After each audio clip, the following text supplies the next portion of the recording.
सारांश गुस्से से उसे देखते हुए बच्चों की तरह बोला, तुम्हें शर्म नहीं आती अपने भाई से ऐसे बात करते हुए? अगर तुम्हारा भाई तुम्हें किस करेगा तो तुम्हारी भाभी क्या सोचेगी?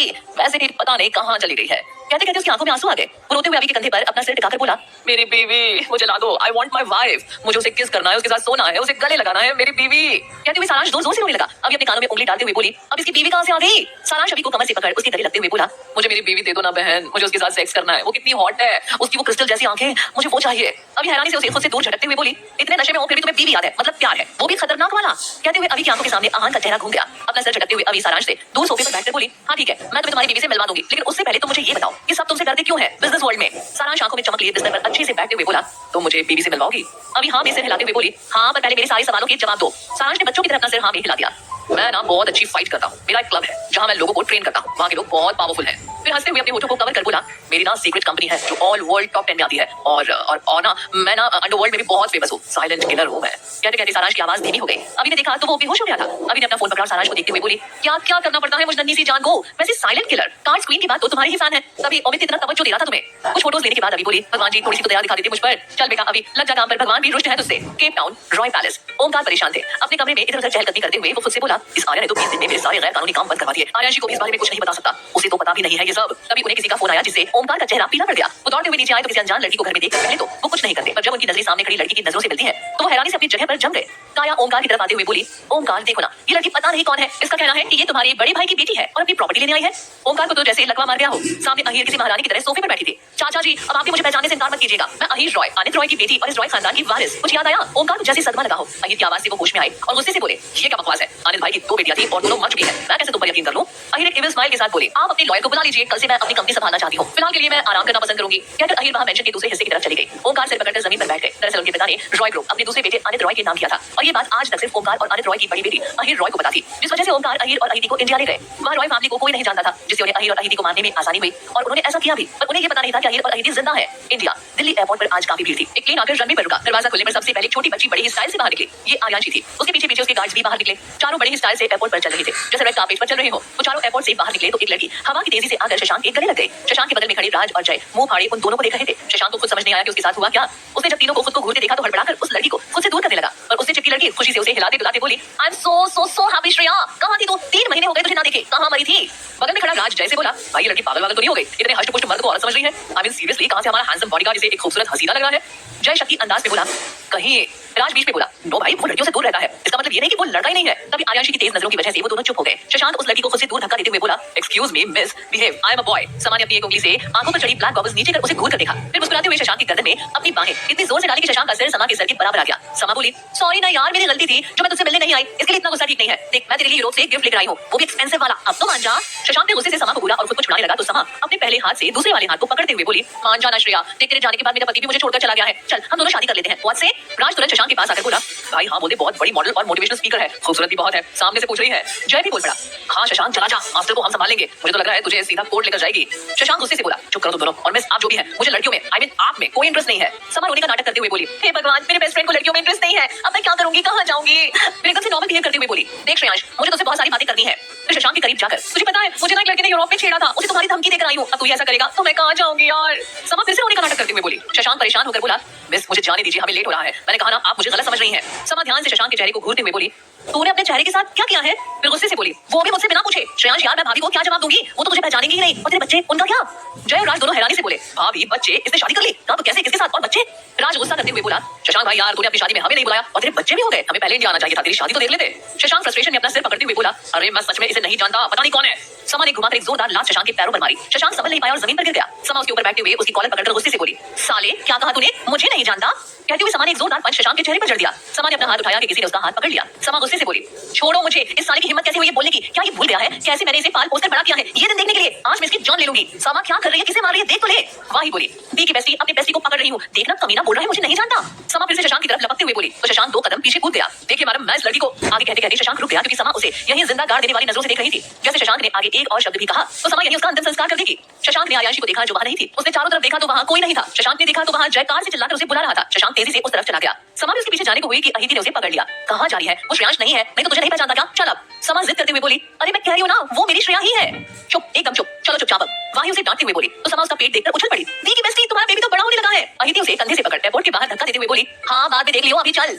Rosewood spring. शिवाय के इस बड़े से घर में आज बहुत चहल पहल थी। भव्या डिनर टेबल लगाते हुए बोली, सब कहाँ है? आज खाने पर कोई टाइम पर नहीं आया। तभी सब एक साथ दरवाजे से अंदर आए। अक्ष भव्या को गले लगाते हुए खुशी से बोला, मम्मा आज से मेरे ऑफिस की हमेशा के लिए छुट्टी और कल मैं साउथ अफ्रीका जा रहा हूँ अपने न्यू क्लाइंट से मिलने। तभी समा भी चिल्लाते हुए अंदर आई, बड़ी माँ कौन कौन है अंदर? जल्दी से बाहर आओ, समा सबके लिए गिफ्ट लेकर आई है। भव्या डिनर टेबल सेट करते हुए बोली, पहले फ्रेश होकर खाना खा लो, फिर देखेंगे तुम्हारे गिफ्ट। समा भव्या के पैर छूकर गले मिलते हुए बोली, आई मिस यू बड़ी माँ। अक्ष झूठा गुस्सा दिखाते हुए बोला, और मुझे? समा उसके सर पर चपत लगाते हुए बोली, तुझे कौन याद करेगा? रोना थोड़ी है मुझे। फिर चारों तरफ देखते हुए बोली, चैम कहाँ है? शिवांश, शिवो, वेयर आर यू? अक्ष भी चारों तरफ देखते हुए बोला, हाँ शिवू कहाँ है मम्मा? भव्या ने उसे देखते हुए आंख मार दी। तभी शिवांश की आवाज आई, मासी चाचू ढूंढो मुझे। अक्ष और समा ने एक दूसरे को देखा। दोनों मुस्कुराते हुए धीरे से उठे और चारों तरफ घूमते हुए बोले, शिवो बच कर रहना, हम तुम्हें ढूंढ लेंगे। अब तक वाही और अदिति भी अंदर आ गए थे। उनके पीछे पीछे आर्या भी अंदर आई। आर्या ने कदम रखा ही था कि पीछे से किसी ने उसे आवाज दी। सबका ध्यान आर्या पर गया। आर्या ने सबको देखा, फिर वापस जाने को हुई कि वाही उसे रोकते हुए बोली, आरू रुक। उसने भव्या की तरफ देखा तो भव्या जल्दी से आर्या के सामने गई और उसके मुंह के आगे मिठाई का टुकड़ा करते हुए बोली, आते आते उल्टे पैर वापस नहीं जाते। भव्या को डर था आर्या नहीं खाएगी और हुआ भी ऐसा ही। फिर वाही उसे डांटते हुए बोली, कहाँ जा रही है? खाकर जा, नहीं तो भूल जा। आर्या ने वाही को घूर कर देखा, फिर भव्या के हाथों से मिठाई खाकर दरवाजे की तरफ चली गई। भव्या अपनी नम आंखों को पोंछते हुए मुड़कर सभी से बोली, हमें क्या देख रहे हैं आप सब? हमारे बच्चे को तो ढूंढ नहीं पा रहे हैं। समा और अक्षय एक साथ बोले, डोंट चैलेंज अस। उन दोनों के कहने पर सभी हंसने लगे। वहीं आर्या बाहर गेट तक आई। गेट पर खड़ी लड़की को देखते हुए वो बोली, तुम यहाँ फिर से पिटने आई हो, पर शायद इस बार तुम बच ना सको। आराध्य जो नहीं है यहाँ। कौन आया है आर्या से मिलने? क्या भव्या को माफी मिल पाएगी? कहाँ है शिवाय? जानने के लिए सुनते रहिए love after rebirth pocket FM पर।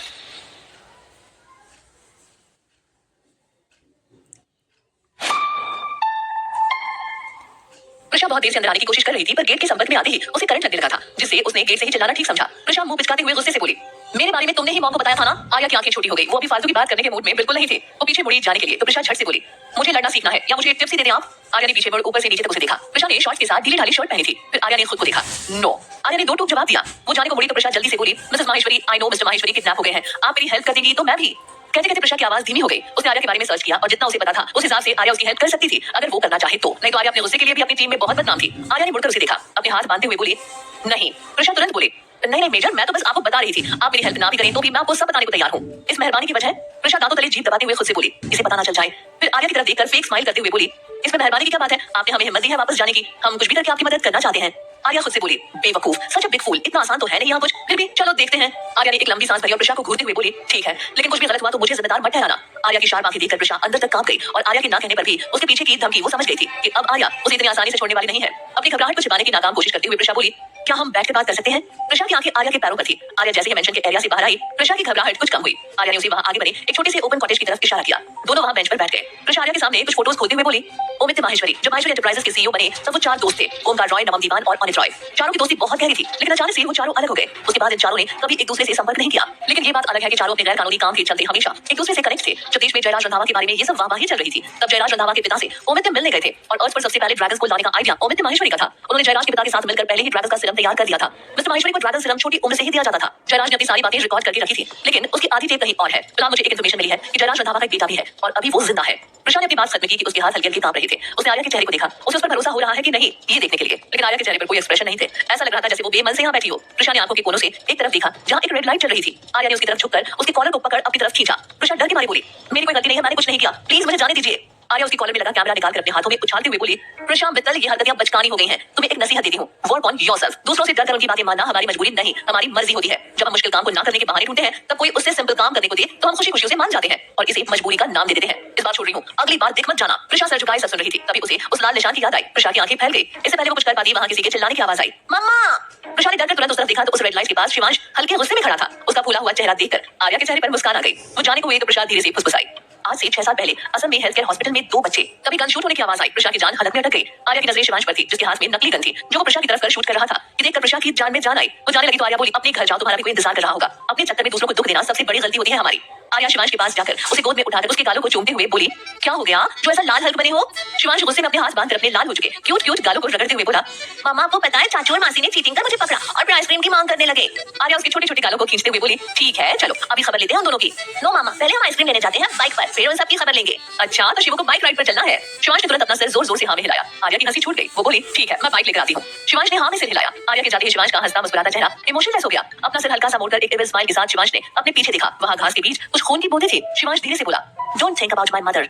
शिवांश की काली गहरी आंखों में हल्का नीला और लाल क्रिस्टल चमकने लगा। उसकी उस मुस्कान के साथ उसकी खतरनाक आंखें कोई देखे तो देखते ही फिदा हो जाए। शिवांश की खूबसूरती उसकी आंखों के साथ बेहद खतरनाक और मनभावन लग रही थी। तभी शिवांश को कुछ महसूस हुआ। एक लंबी सांस लेकर शिवांश ने अपनी आंखें बंद की। पापा, आई एम वार्निंग यू, अगर आप वापस नहीं आए तो मैं खुद आ जाऊंगा। And I don't care about anyone. मेरे लिए सबसे इंपॉर्टेंट मेरे मम्मी और पापा एंड माय फैमिली है। बाकी कोई ना आना चाहे तो कोई जबरदस्ती नहीं है।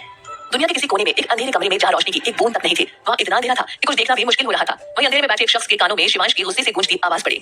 इतने में वहां की छत एक जोरदार आवाज के साथ खुली। चारों तरफ रोशनी फैल गई। नीचे जमीन पर एक आदमी सर झुकाए बैठा था। उसके चेहरे पर खून की कई सारी लकीरें बनी थी। उसके कपड़े बहुत गंदे थे। 3 आदमी हाथ में मशीन गन लेकर नीचे उतरे और उस आदमी को अपने साथ लेकर बाहर निकले। अचानक रोशनी में आने से शिवाय की आंखें चौंधिया गई। उसके हाथ पैर बंधे थे जिससे वो संभल नहीं पाया और जमीन पर गिर गया। अचानक ठंडी जमीन के संपर्क में आने से शिवाय ने अपने होश खो दिए। न्यूयॉर्क, दीवान फैमिली के हेड की चेयर पर आज मिसेस दीवान बैठने जा रही थी, जिसकी किसी को उम्मीद नहीं थी। जो भी मिसेस दीवान के खिलाफ था वो अगले दिन ऑफिस में नजर नहीं आया। दीवान मेंशन में मिश्री गुस्से से इधर-उधर चक्कर लगा रही थी। पास में सोफे पर पार्थ दीवान बैठा था। पार्थ अपनी बहन को इस तरह देखकर बोला, मिश्री क्या हुआ, इतनी परेशान क्यों हो? मिश्री बोली, यार पार्थ, अगर हमारी मम्मी हेड बन गई तो हम दोनों फिर से उसी लाइफ में चले जाएंगे और मैं फिर से तेरे साथ वो सब होते हुए नहीं देख सकती। सारांश भाई भी हमारी मदद नहीं कर रहे, पता नहीं क्या हो गया है उन्हें। मुझे पता है। भाई को एक लड़की बोल रही थी, अगर उन्होंने दीवान फैमिली के मामले में टांग अड़ाई तो ये फोटोज पूरी दुनिया में भेज दूंगी और फिर तुम्हारी इज्जत के साथ जिंदगी भी खराब। पार्थ बीच में बोला। मिश्री को समझते देर नहीं लगी कि वो फोटोज कैसी होंगी। हो ना हो कोई है जो नमम और जेनी की हेल्प करने की कोशिश कर रहा था। तभी उसे एक मैसेज रिसीव हुआ जिसमें किसी की मरी हुई फोटो थी। मिश्री की आंखें फैल गई। पार्थ, चल जल्दी उठ, मार्वा हाउस निकलना है। दोनों तेज कदमों से मेंशन से बाहर निकल गए। पार्थ ने मिश्री से पूछने की कोशिश की पर मिश्री ने उसे अभी चुपचाप चलने को कहा। कुछ ही मिनट में उनकी कार एक बड़े से आलीशान मेंशन के गेट पर रुकी। चाबी कार में छोड़कर दोनों दौड़ते हुए अंदर की ओर भागे। वहां चारों तरफ लोग सफेद कपड़े में खड़े थे। अंदर जाकर मिश्री और पार्थ की नजर सामने लगी फोटो पर पड़ी जिस पर हार टंगा था। उसके बगल में सारांश बिना किसी इमोशन के बैठा लगातार फोटो को देखे जा रहा था। देश के सभी बिजनेसमैन, बड़े-बड़े लोग जो सारांश के साथ अपने रिश्ते अच्छे रखना चाहते थे, सब वहां सारांश को सांत्वना देने आए थे। लेकिन उसके डरावने चेहरे को देखकर कोई भी उसके पास जाने से कतरा रहा था। पार्थ अपने भाई को कसकर गले लगाकर बोला, भाई ये सब। दूसरी तरफ से मिश्री भी सारांश को गले लगाकर बोली, भाई आप ठीक तो है ना? सारांश ने उन दोनों को अपनी खाली आंखों से देखा। उसकी इमोशनलेस आंखें देखकर मिश्री घबरा गई। वो समझ गई थी अब उसका भाई किसी का भी लिहाज नहीं करने वाला। ये तो साफ उसकी आंखों में झलक रहा था। और जिस हिसाब से सारांश के पिता की मौत अचानक हुई है, कोई दो राय नहीं है कि उनका मर्डर हुआ है। अब जो भी इस सबसे जरा सा भी कनेक्टेड होगा वो मरेगा। सारांश पार्थ का सिर सहलाते हुए लगातार सामने अपने डैड की फोटो देख रहा था, जैसे कह रहा हो, यू डोंट वरी डैड, कुछ देर में आपके कातिल को आपके बगल में भेज दूंगा। राजस्थान के मंदिर में लगातार 2 घंटे की पूजा के बाद आखिरकार हवन समाप्त होने को आया था। चारों तरफ मंत्र गूंज रहे थे। हवन में चढ़ रही आहुति की खुशबू चारों तरफ फैली हुई थी। महापंडित जी अपनी जगह से उठते हुए बोले, हवन संपन्न हुआ। बहुरानी साहब आइए, हमारे राजा साहब का तिलक कीजिए। स्वाति जी हाथ में आरती की थाली लिए वहां आई। अंश और आकृति का तिलक किया। अंश अपना सेहरा उतारकर उनके सामने घुटनों पर बैठ गया। स्वाति ने थाल से एक चांदी से बनी पतली चेन जो पूरी सफेद हीरो से जड़ी थी अंश के माथे पर बांधी, जिस पर बीच में 5 अलग-अलग कीमती पत्थर जड़े हुए थे और अंश की आंखों के कोने से 2-2 चेन नीचे लटक रही थी। ये ताज था राजस्थान के हुक्म का। चारों तरफ शोर होने लगा। अंश के नाम की नारेबाजी होने लगी। उनकी आवाज से उनकी खुशी का पता चल रहा था। स्वाति जी आकृति की तरफ बढ़ी। उसे ताज पहनाने से पहले वो बोली, हम आपको बताना चाहते हैं कि राजस्थान में हुक्मशाह से ज्यादा हुक्म रानी साहब को माना जाता है, क्योंकि वो अपनी प्रजा का एक मां की तरह ख्याल रखती है। उनके पिता के गलत फैसले उनके गुस्से से बचाती है। यहाँ इस गद्दी पर जितना हक राजा का होता है उतना ही रानी का भी होता है। हम आशा करते हैं आप अपने कर्तव्य समझेंगी और निभाएंगी। आकृति उनके पैर छूते हुए